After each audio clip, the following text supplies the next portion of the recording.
সময় নাও।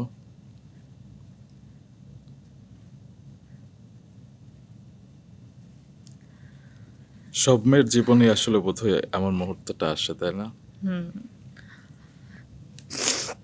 Sorry.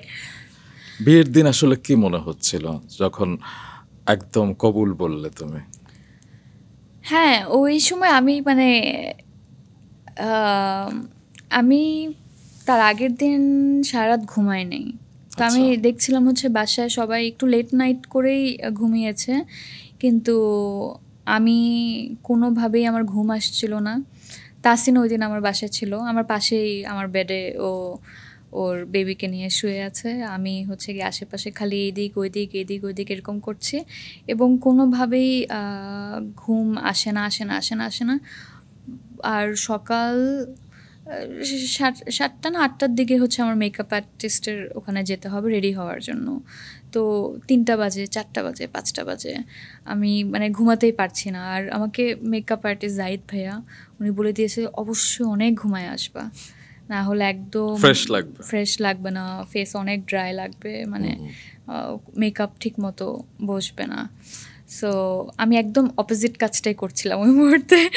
So কোনোভাবেই আমার ঘুম আসছিল না। আর একটা সময় আমার শুধু মনে আছে 5:30 6টার দিকে এরকম সময়, যখন একটু একটু আলো আর কি, তো তখন আমি বেডরুম থেকে বের হয়ে এসে ড্রয়িং রুমে সোফাতে অনেকক্ষণ বসে থাকি, এবং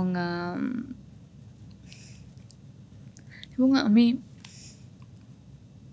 বলো না।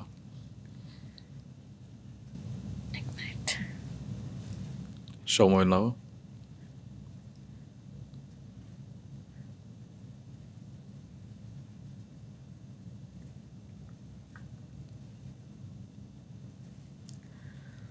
সব মেয়ের জীবনে আসলে বোধহয় এমন মুহূর্তটা আসে, তাই না? সো আমার মনে আছে আমি প্রত্যেকটা দেয়ালের দিকে তাকাচ্ছিলাম।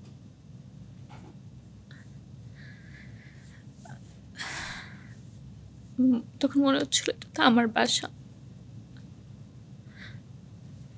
এবং আমি এখানে এটার পরে থাকবো না। আশা হবে, কিন্তু কেমন ফিলিং হবে, সরি। সো ওইটাই আর কি। আমি প্রত্যেকটা কর্নারের দিকে তাকায় তাকায় আমার মনে হচ্ছিল এই জিনিসটা তো আমরা অমুক বছরে কিনেছিলাম, এটা এখান থেকে কেনা, এটা এখান থেকে কেনা। সো এরকম করতে করতে আসলে সকাল হয়ে যায়। তারপর সব জিনিসপত্র নিয়ে রেডি হওয়ার জন্য বের হয়ে যায়। তো ওই রাতটা আমার কাছে মানে একটু অন্যরকম ছিল, ডিফিকাল্ট মনে হয়েছিল। একটু মাকে নিয়ে শুনি, শ্রদ্ধা গাজালা চৌধুরী।